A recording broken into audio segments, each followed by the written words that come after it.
I wanted to give you a little background of how I got interested in carbon to begin with. I came from a mechanical engineer, oil and gas background, so I started looking around back when Kyoto was a thing into carbon capture from power plants, how to inject it underground, oxy-fuel combustion cycles, and what struck me all the time was just how complicated they were, and they weren't really very quantifiable, right? If you plug in a solar panel, do people just use more electricity, and so on. So when I came across biochar and just making carbon from biomass, it just struck me as that KISS principle, right? Keep it simple, stupid. And that this was a quantifiable way of reducing carbon.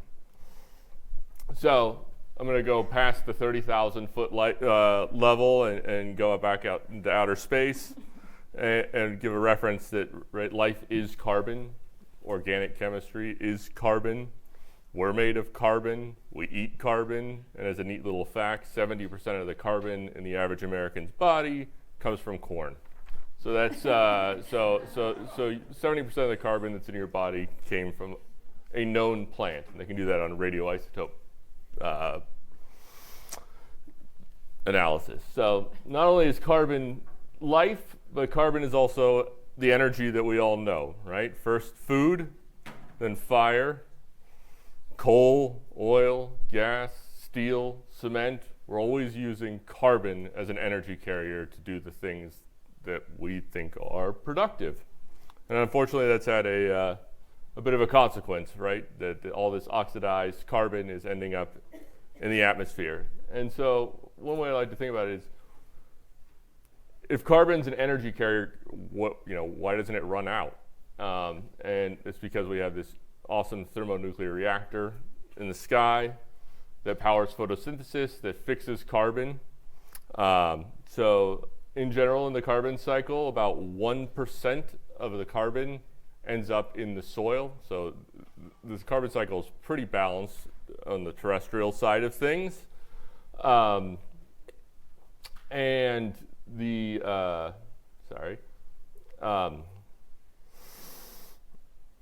so on the whole, right now, or one thing I like to ask people sometimes when they ask me to describe what I'm doing, it's, what happens to the tree when it falls in the forest? And the fact that it goes back into the atmosphere, 99% of that carbon, is pretty striking. And that carbon in the soil is absolutely critical, right? Soil organic carbon holds on to the nutrients. It is what makes the soil work. And kind of by definition, if you look up on Wikipedia what soil is, it is the layer of the earth that supports life. So we know carbon's critical, but it gets stored very, very slowly. So even with compost, more than 95% of the carbon ends up in the atmosphere eventually. Now, I was curious, show of hands, how many people are familiar with biochar? All right, good. So basically, I'm gonna ignore what you knew about biochar, because I'm gonna approach this from a little bit different angle based on some new research. And that is that there's an unexpected carbon sink that we really haven't been accounting for, and that is pyrogenic carbon. So it's basically the charcoal left over after fires. And about 10 to 15% of the carbon in the soil, 10 to 15% of biomass carbon in a fire is preserved as charcoal that lasts at least hundreds of years. Now, how appreciable is this deposit of soil organic carbon? Well, it's 15% globally. It's the largest component of soil carbon. And it wasn't until recently, like the last 20 years, I think, that they even considered charcoal to be a part of soil organic carbon. So this is what are we looking at here? So this is a concentration of pyrogenic carbon in soil. So this isn't the absolute number, but just the relative amount. The total stock is 200 billion tons of pyrogenic carbon that's in the soil, so that's a significant reservoir.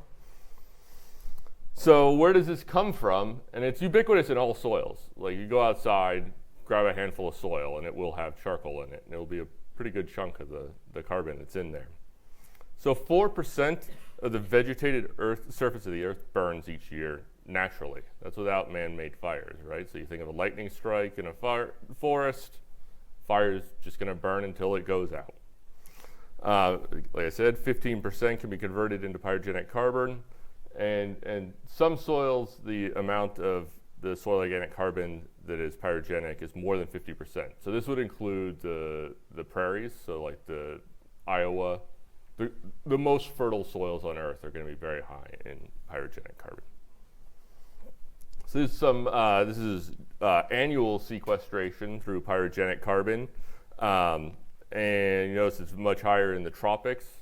I only recently came across this paper. My inclination is that these are areas where it's very wet, so that these fires get put out, and then there's a higher concentration of carbon.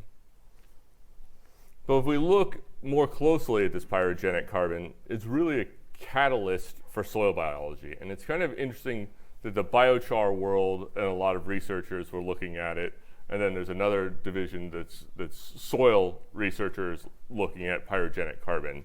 And I think they're overlapping now and sharing ideas with one another, but in short, there's obviously a huge amount of surface area, hundreds of square meters per gram on high temperature biochar or pyrogenic carbon, if you want to say it naturally. It retains water, it retains nutrients, it's got lots of different hydroxyl, carboxyl, quinone groups that grab onto things.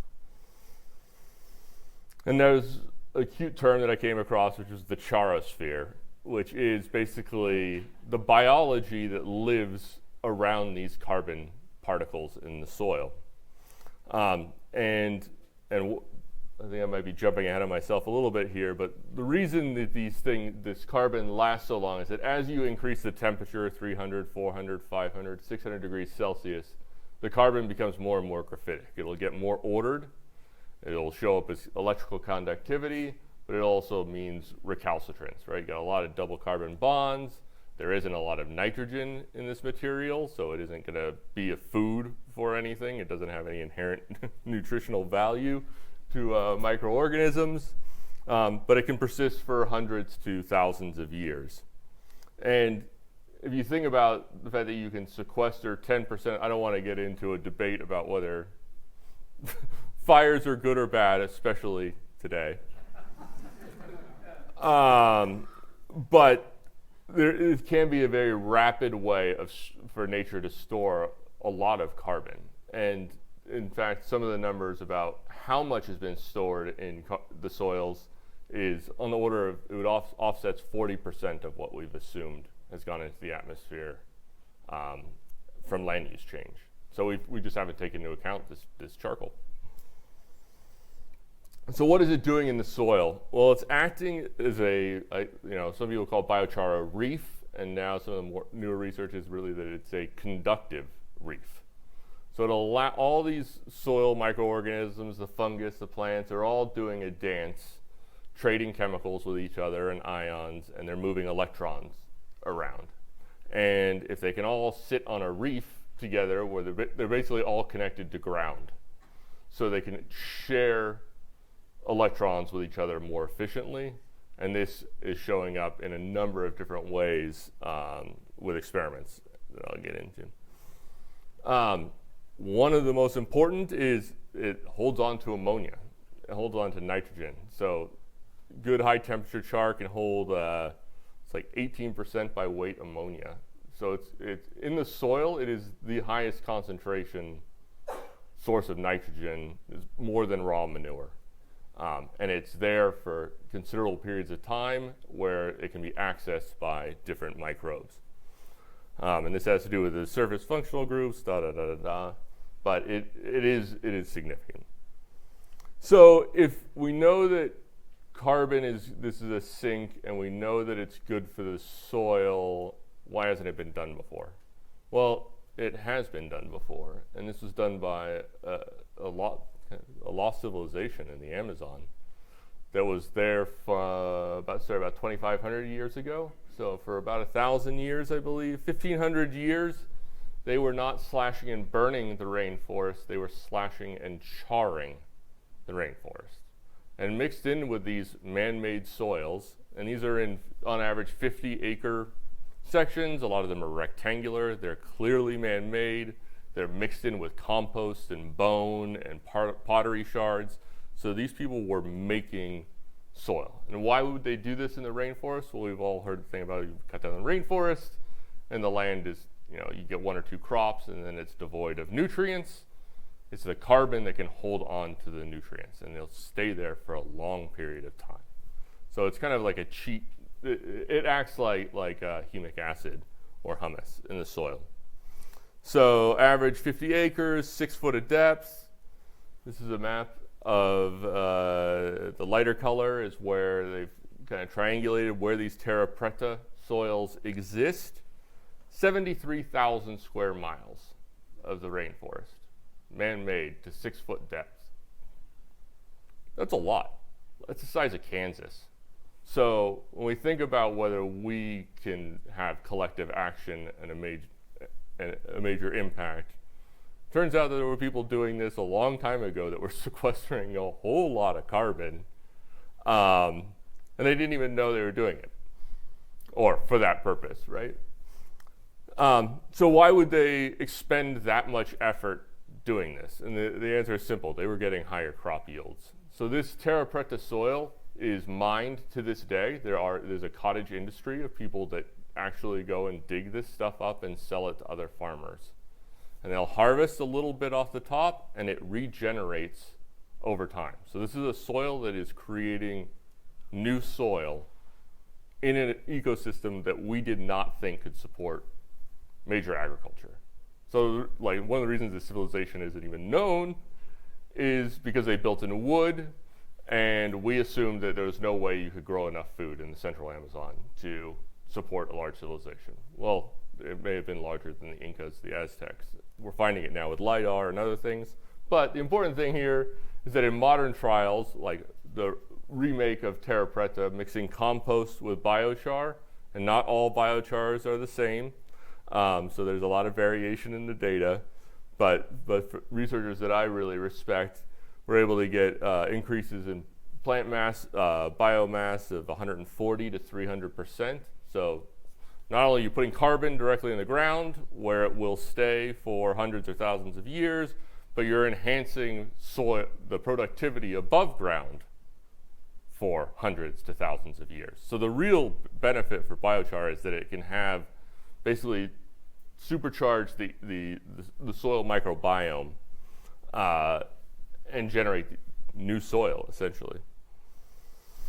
This is another same researcher, different experiment, but they show results of this is a bokashi, so a fermentation-based composting with biochar in it. Got a 3x return or higher yield for corn compared to NPK fertilizer. So it's not just the soil where we got some magic going on here. It seems to facilitate any microbial process, and we really think that this has to do with the conductivity, this reef idea. But I'll go through some of them really quickly. You can put this in an animal feed. This is the #1 use of biochar in Europe, is to feed to cattle. They give cattle 0.5% to 1% biochar. We give them antibiotics. But giving them that reduces methane emissions by 15 to 20%. If you give them a little nitrate along with it, potassium nitrate, you can get that down 40%. Now, if you're cutting methane emissions in a cow, it means the cow is being more efficient with its food, and it'll have higher weight gain, seeing improvements in overall health, better milk quality. It doesn't smell as bad on the other end because it's basically activated carbon. So kind of following this along, if you go and look at an anaerobic digester, put biochar into an anaerobic digester, this is work being done at Argonne.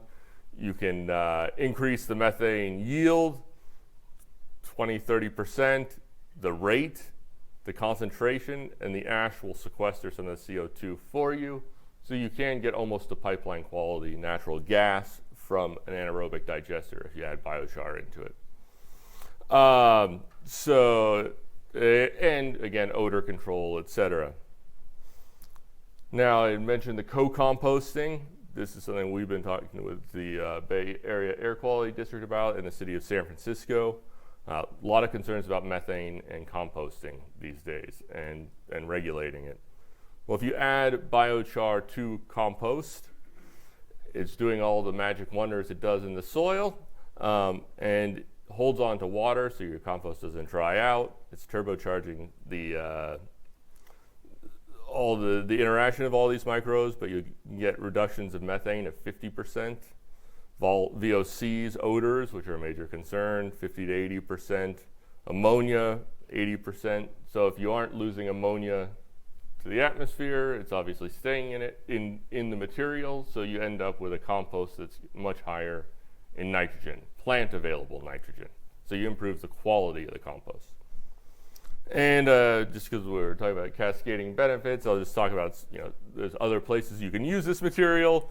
You can use a substitute for activated carbon black, both of which derive from fossil fuels. So you can get about 1/10 of the carbon footprint. And I don't know how you do the math if your carbon footprint is actually negative.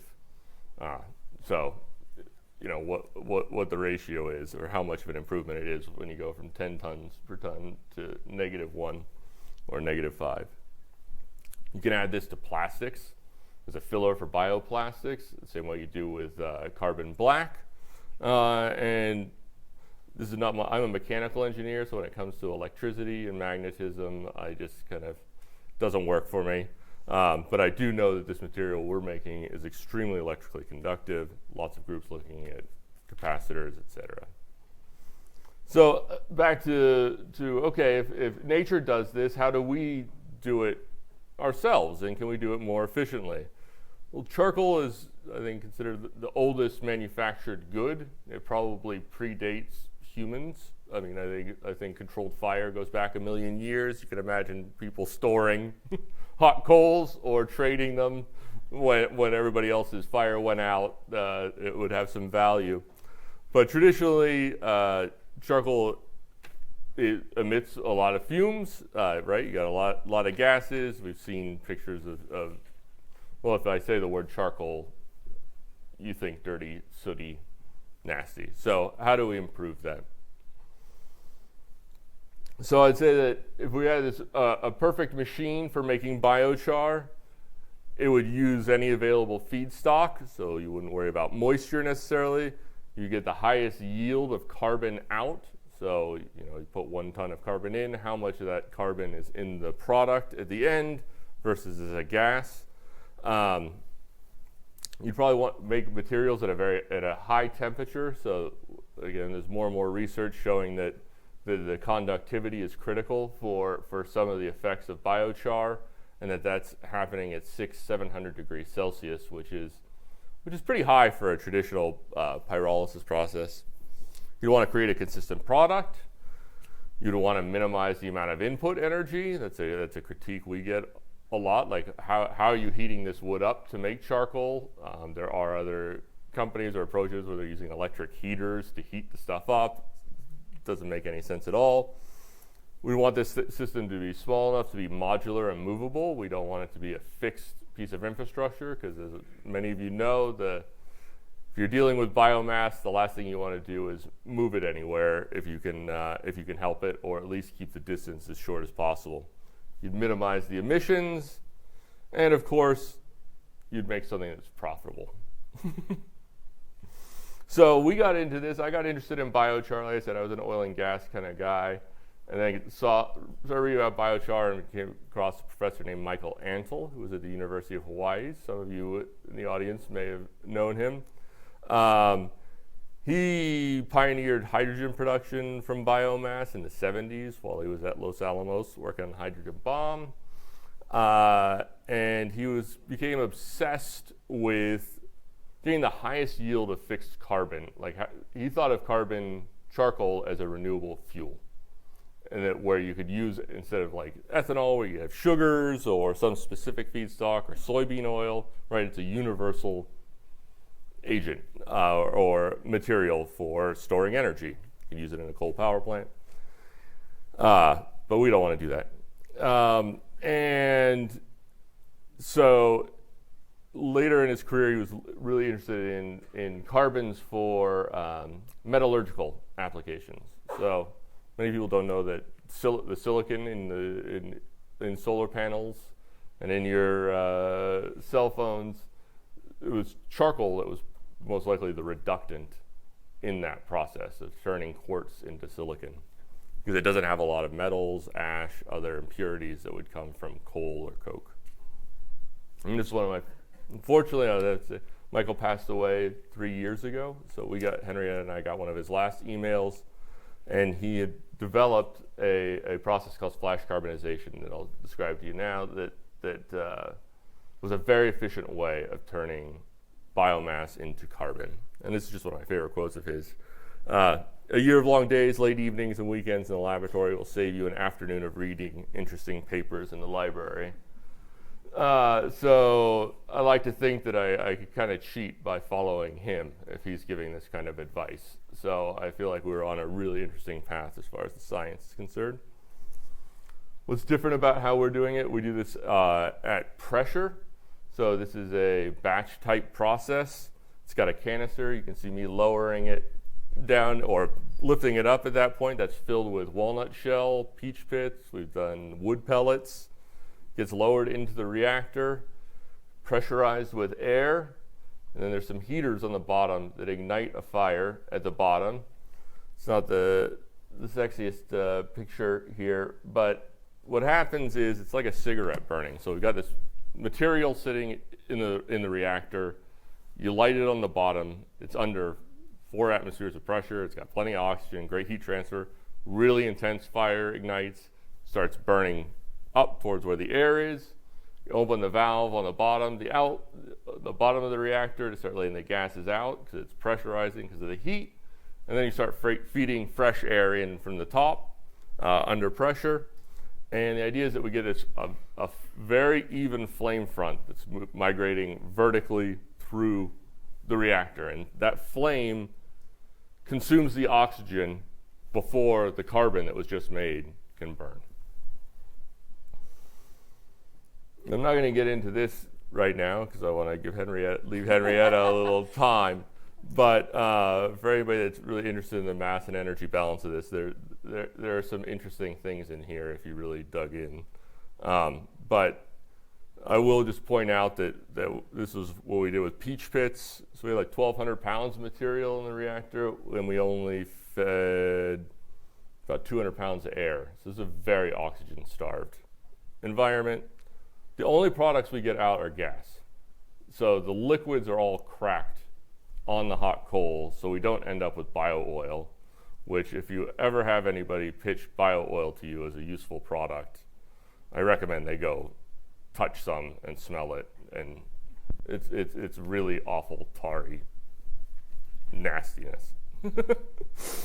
So we can preserve with peach pits, we can preserve 60% of the carbon is in the final product. We lose about half the energy in the process. So the product we end up, so this is a photo, it might not show up that well, but this was a piece of wood that I put in with the walnut shells. And we got some samples for you guys to pass around for you guys to see. Hold a few pounds of atmospheric carbon in your hand. So this piece of wood, I threw it in not looking at it. And when I pulled it out, it had these little centipedes and beetles on it. And if you look at them under a microscope, you can still see the antenna, you can see the joints in their legs.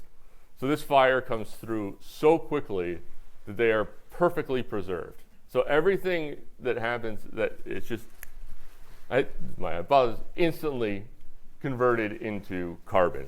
So we're making carbon fossils, or as I like to joke, it's a terrible pun, but carbon copies. So the material itself, very high in fixed carbon. We're getting stuff over 90% now. Very low in volatiles, low in ash, high surface area. So that bag of peach pits right there that's going around probably has the surface area of the county. high electrical conductivity. Depending on the material you start with, it's quite strong, so just like coconut shell. It's got a high density, which matters for some applications. And perhaps most of all, from a biochar industry, there's a lot of unknowns around how many polyaromatic hydrocarbons are actually in the material at the end of the day. So you really want to if you ever deciding to buy some biochar, somebody's giving some to you, first thing to do is to smell it and see if it really stinks like smoke, then you probably don't want to put it on your soil. And I'll hand this over to Henrietta now to talk about the business side of things. Yeah, thank you, Chris. So now after all the science, we can talk about how do we actually put this into action. So we want to spend the last 10 little minutes on talking about what we're doing as a startup and as a company and how we're putting this into the world. So as Chris mentioned, we have this unique material that's not unlike, it's kind of like the coral reef is to the ocean, this is to soil. So it's a nice structure that the microbial life gets to use. And as a kind of reminder, here we have the carbon cycle and how we get the best carbon retention and the carbon capture or the carbon sequestration, if you will, is that we intercept this carbon cycle. So before the biomass gets oxidized in burning or it goes out as methane and carbon dioxide, because it decomposes, we transform it into this form of carbon that you're holding right now. So a little jar like that will have a little bit less than a pound of CO2 in a form that won't escape for 1,000 years probably. And you can do cool stuff with it, like Chris was mentioning. So we're on a mission to sequester 1 million tons of CO2 within the next 5 years. Now, how are we going to do that in practice? The science is there and everything, but once you get out of the lab and actually try to do something in the real world, it gets quite different. So what is our strategy right now? Well, the first thing is, of course, to find someone with a really, really big problem. Well, first thing for us is perhaps to find biomass as well. I'll get to the problem next, but biomass, we need the biomass. We have this modular carbonizer that we can take right next to the waste. And in California, the biomass is definitely not the issue. In fact, it's one of the reasons why we're operating here as the first place. So I'm not sure how many of you are familiar, but in the Central Valley of California, where half of the US produce comes from, there's also an awful lot of open burning. It is already one of the worst air qualities in the US, and currently there's about 1.5 million tons of agricultural waste being burnt. So this is not the wet waste, like green waste that you would imagine, but more like the orchards, the nutshells, everything possible that's woody biomass waste. In addition, unfortunately, California has been hit with the sudden oak death and the bark pine beetles. And this means that there's a lot of tree removals from the forests coming down. Of course, forest thinnings, fire lanes, etc. So this all accounts for a humongous amount of biomass available right now in California that frankly is so much that it's turning into a real issue. And this is not unique just to the forest or just to the agricultural area, but this is also happening in our cities and counties with the open spaces and the city areas having quite a lot of biomass to dispose of. And of course, that's something that we can use because we've been using multiple different kinds of feedstocks. So the process is very tolerant to that. And like Chris mentioned, I'll mention it again, the important thing is that if you're treating waste, we need about 3 tons of waste to make 1 ton of char, depending on the density of the material, etc. But the rule of thumb is don't truck the 3 tons of waste, rather truck the 1 ton of ready product, of course. So that's why we built our facility to be modular and deployable anywhere quite quickly. And what would 1 million tons of CO2 mean to make into biochar, we would need either 1 million tons of this agricultural waste or forestry waste or woody waste. But with these other greenhouse gas holding capacity that biochar gives, so if you mix it with compost or manure or something else like chemical fertilizers, it'll hold some of those greenhouse gases down. And that is a huge leverage for us. So first the biochar contains that carbon for 1,000 years. Then you get the added leverage from the minimized greenhouse gases from these other nutrients that you combine it with. And lastly, if you make soil healthier, that also will sequester more carbon. So you're looking at this kind of a positive natural cycle instead of the negative ones that we've been incurring over the last years. And this is where we really get the nice leverage from, and why biochar is such a wonderful thing, is that it plugs into nature's own ecosystems so well. So who has a big problem right now, and who would be, you wouldn't think of them as necessarily maybe it's not a thought that occurs firstly, but we are thinking, who has a lot of plants die off, poor soil conditions, and also is getting massive economic losses from it? Well, city trees is something that biochar has been tested with.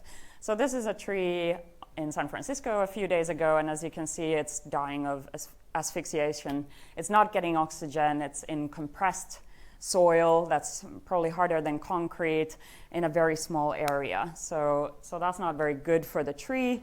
And of course, when you're dealing with an urban area, replacing a tree like this costs a lot.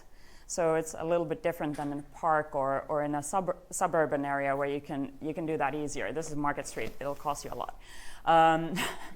So there's been a really great study done on this actually and put into action already. So Stockholm City, I'm Finnish, damn Swedes always do everything better, but in Stockholm, they noticed that a lot of their trees were dying in the urban areas. Up to 2/3 of their trees were in fact dying. And one of the chief arborists, Björn Embren, said that we're not going to plant another tree until we figure out what's going on.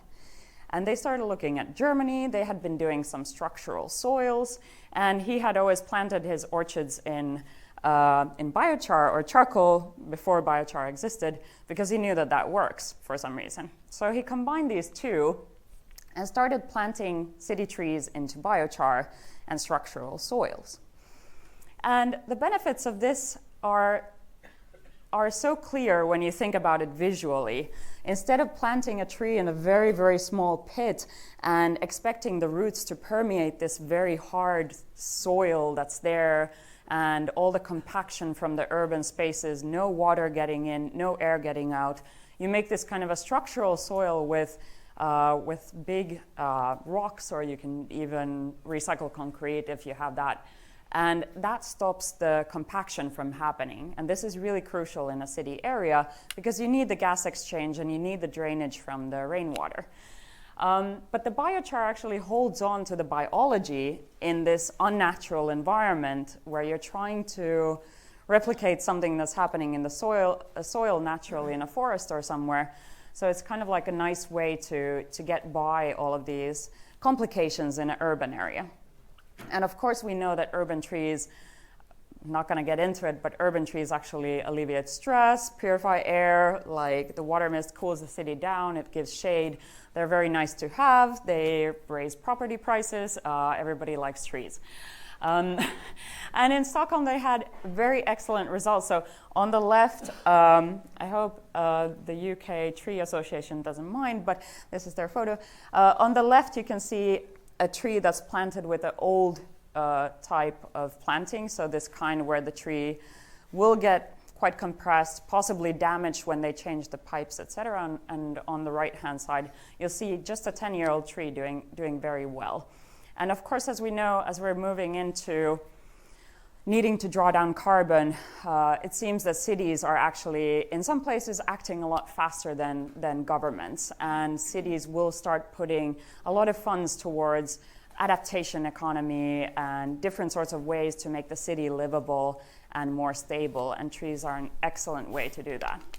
and I'll hurry up with the last slides. But yes, this is not a unique problem. This is happening in a lot of cities. LA announced a tree officer who's going to plant 90,000 trees. San Francisco, just a little bit about the San Francisco case. They estimate their tree canopy to be worth 1.7 billion, and they need to plant about 40,000 trees to get to a 20% canopy coverage, which would be good. Right now, it's one of the lowest in the U.S., but there's serious issues with the management. And last year, unfortunately, the planting goal was they were quite far from the planting goal. So they have so many removals that they need to plant twice as many and then hope that they survive. So this is a problem that is existing in a lot of places, and it's also very important for the cities and the citizens, and it's an actual economic issue. So kind of like what we want to conclude on is that everybody's talking about perhaps how much carbon sequestration costs or how much we could pay to sequester a lot of carbon. But kind of like our message is that nature already knows how to do it so well. So why don't we leverage these systems that already exist? And we want to make these biocarbons valuable so that we're effectively sequestering carbon at no cost. And for a few things, we are building a long-term company, and there are a lot of, like Chris mentioned, a lot of markets for biochar emerging. But as it's such a new thing in recent science, there are new material companies using biochar innovatively in, for example, adding it to polymers and making them recyclable, lightweight, and great materials. Or then this soil issue, the global soil depletion issue, which is, of course, somewhere regionally worse. Sometimes it's a nutrient depletion issue where you get then drainage into waterways from nutrients, which will cause problems with toxic algae, etc. But there are a lot of things that biochar is being seen to do, and now we need to put systems in place to make biochar that's consistent and reliable, and that we can make from multiple different feedstocks, because there's about 1 billion tons of biomass, waste biomass annually in the world available. But it's not concentrated. We need to go into smaller areas and turn that into carbon that we can use effectively. And so please get in touch with us if you're researching new materials, or if you want to use biochar for your soil or your back garden. And we'd love to have a great conversation right now. Thank you.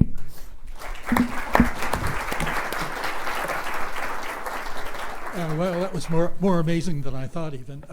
So we have some time for questions. We usually start with the student questions. We had a lot last week. I should point out the end of last week's seminar actually talked about the problem of agricultural burning and the serious air pollution problems. So I do wonder if the Central Valley, given all the environmental justice issues, might be a good place. Sounds like you're already there. Yeah. Okay, way up in the corner. So you talked a bit about greenhouse gas emissions from composting. Yeah. How is that compared to greenhouse gas emissions from just general landfill if we were to not compost? Did you hear? So the question was composting versus landfilling. Right. Yeah, composting is going to be much better. A proper aerobic compost is going to be much better. You're still going to lose most of that carbon over time because it's food for something, but it will prime the soil. You're basically feeding them. You can actually get carbon topsoil to grow with proper compost application. Adding the biochar to it is just making it that much better. I see. Thank you. Co-composting with biochar, which was mentioned, is a really good way to help the compost. As it's very important that we do that, because topsoil is very slow to regenerate. I encourage you all to read about soil. It blew my mind when I read about it, what all it contains and all the microbial life and everything. So yeah. Thank you.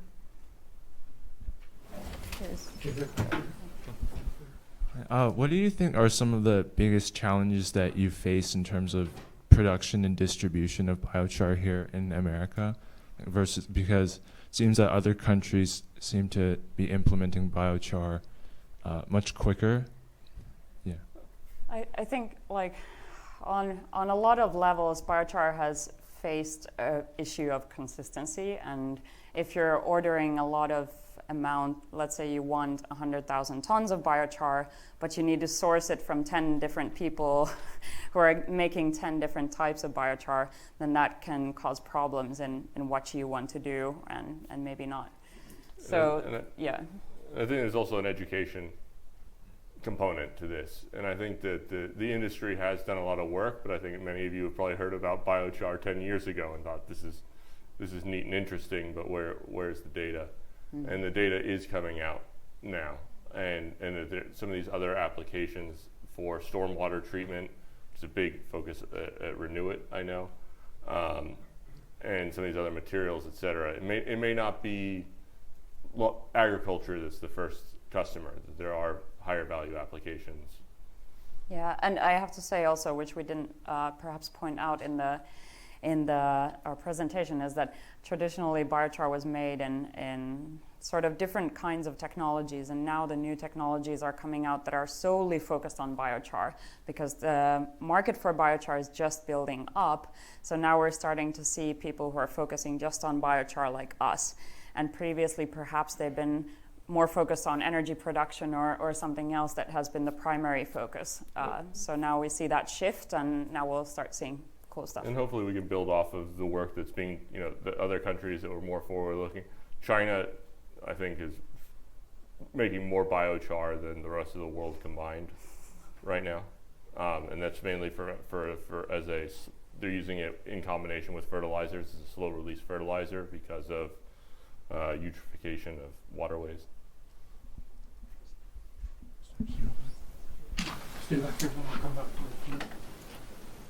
Hi. My question is about how biochar's effectiveness might be different in different types of climates and maybe like moisture conditions in the soil. How maybe like water or other microbes might make it more or less effective.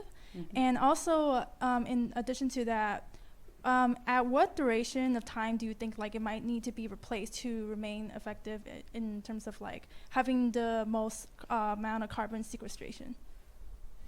I think on the latter, you would not be going and replacing this. This stays in the soil for hundreds to thousands of years. But you can add to it. Yeah, you can add more to it. I think the other question was about the climate and the conditions, and that this is another challenge to the previous question about biochar, right? Is that it's an end-sided problem, right? You got different kinds of soil, different kind of biochar, different crop, different climate. Different like, how weather. do you ever compare? Changing weather. Changing climate, yeah. So I think in general, the consensus is it works the best. If you were going to have a place to put biochar, it would be in your worst soil. So like the Amazonians were doing, like soils that are barely or even cannot be farmed, so they're using it for mine reclamation is a big application right now for environmental reclamation. So it will absorb heavy metals. It's got a negative surface charge, so it'll grab positive ions, zinc, nickel. But if you think of the soil depletion issue, a lot of it is not just the microbial depletion, but it can also be compaction or loss of like all the other soil life, or that it's very sandy, it can't hold water, etc. So there's a lot of things that biochar can help with depending on your situation and location. Hi, cool talk. I have a question about the practical implications of designing the device. So you talked a lot about the need of the device to be modular and movable. So can you talk a little bit more about the practical limitations on what's the smallest size of a device that you can make? What's the largest size of a device that you can make? What size do you imagine a city like the size of San Francisco would find practical to buy? And what size an agricultural farm will find practical? Do you imagine like companies needing to buy multiple of these devices, or do you imagine you bringing the devices to Yeah. the sites? It's Thank you. It's an excellent question, and it really depends on the location's biomass availability.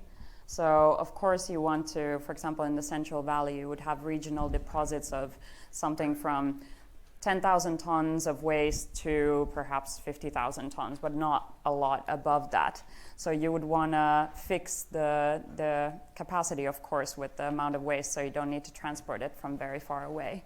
And that's kind of like the same thing in a city as well. And I'd add that I don't think of it as modular on a trailer that you drive up for an individual task or job.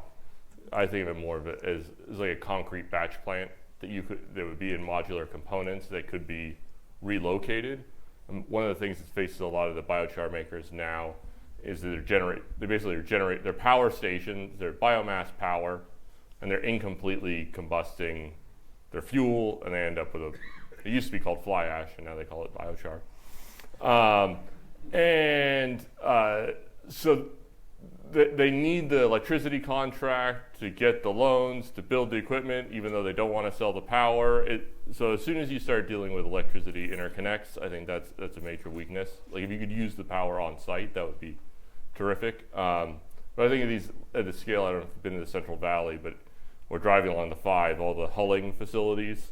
Like those, I would think that you would have an equivalent number of biochar plants. Like if you think about how much it's really interesting that there's so many small hulling operations and shelling operations, that there aren't one giant place people take it because it costs too much to move it any distance. So I think that's a pretty good scale. We've like the 20 to 40,000 tons a year. So that's 40,000 tons is how much urban waste, urban wood, and trimmings that the Marin Resource Recovery Center is trying to deal with, because they aren't allowed to put it in the landfill anymore. Yeah, so I just want to put this in the context of climate change. Yes. It is clear that if you are to keep our temperatures below 2 degrees Celsius, global average temperature rise, you need negative emissions. I think all the studies show that. So this is a way to get negative emissions and increase the percentage that stays in the ground. So I completely agree with the approach that you're taking, and it is potentially scalable. And so in that respect, I mean, I wish you all the success. That we need this, right? What I did not hear though, I mean, technically it can scale. There's no question about it. What I did not hear is a scalable business model. That how are you going to make money? Because if you cannot get to a gigaton per year scale, it doesn't matter. Yeah. So tell us how you're going to make money out of this. What are your costs? What's your revenue source? How are you going to sell this to people who are emitting? Yeah. And who's your first customer? Our Because the trees in the cities, it's all great. Yeah. That's not going to cut it though. No, but it's a great first market, actually. It is a serious problem, and they're losing money every year on it. So we see the biochar market as really young, but with everything happening in the innovation space of understanding our soils and what they need, but also on the material side, the added urgency for transparency and CO2 accountability. We see that biochar will be used in a lot of places. And another thing is that there's already, if you think of activated carbons, there's already quite a huge market existing. But none of those customers will turn to biochar until somebody can give you enough of a quantity that's reliably consistent to use biochar instead of a dirtier version of activated carbons, for example. How big is that market? 3 billion today. And we need to get this in the next 10 years. Yes. Tell us how to get there. Well, this is what we're trying. So basically, we're running a pilot facility right now in Central Valley, and next year we're going to do our upscaled facility. I'll add, you throw a tipping fee in, which is like what a scenario that's come out in Marin, that they used to get paid for the wood by the woodland biomass power plant. Now they have to pay to put it there. So if you can start getting into like how does we address that, it's also interesting that green waste, like start digging into what green waste is and where it goes and in the landfills, and you get lost very quickly because some people, environmental groups, don't consider it waste, so they don't account for it. But the price for biochar today in the US is about $1,000 per ton. And at scale, we can get to between $400 and $600 per ton of production price. In Europe, the price is 1,500 euros per ton just for the biochar if it's certified. So it needs to be clean, not have toxins, needs to be made with low emissions, and then you get this kind of a price. And yeah, that's where it's going to go first, and then we'll see as the market expands. Let's talk more after. What defines a good biochar versus bad biochar? And I don't even know the difference between fly ash and biochar. Sorry. I knew that Chris would go too far for some people. These are the debates we have. I guess a good biochar would be something that doesn't have toxins in it. So you want it to be as clean as possible. So our biochar is, for example, 85% fixed carbon. So it's very high carbon content. It has very little ash and very little volatiles that are other compounds that could burn from the carbon. But in essence, you want it to have a big surface area and what else? Yeah, you definitely do not want to put your barbecue charcoal Well, that has in the ground, as an example. That would be bad biochar. And that's because that charcoal is designed for heat. So they leave the volatiles in it. So that's why you can actually get a flame burning.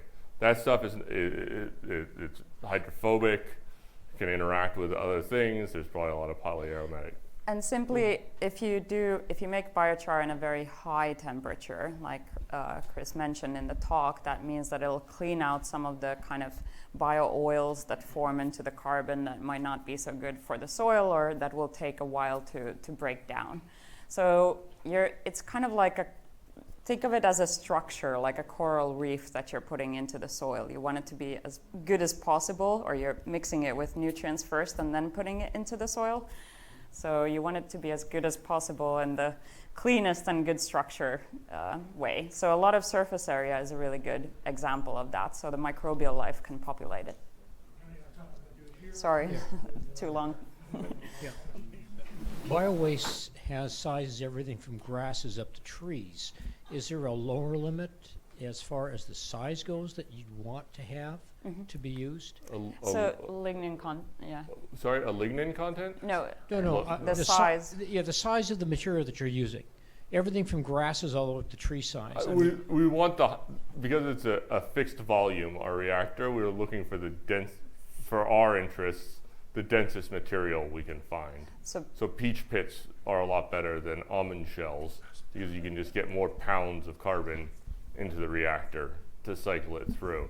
I haven't dealt with powders per se. I mean, I've worked with wood pellets that are made out of fine powders, and I'm sure there's a limit on this going up in size where you wouldn't get the heat transfer all the way through the particle. But I put pretty good size 2-3 inch diameter branches in there, and they come out silver gray and conductive. So. But again, the business model is to sell the end carbon, which is high quality. And the more woody content that you have that's denser, the more we get out, so the better it is for the economics. Yeah. We like lignin. Lignin is good for us. A question on the flash carbonization and kind of in the reaction engineering framework. You showed the mass balance, but I couldn't quite capture that there. Yeah. But that was a good tease. It's there.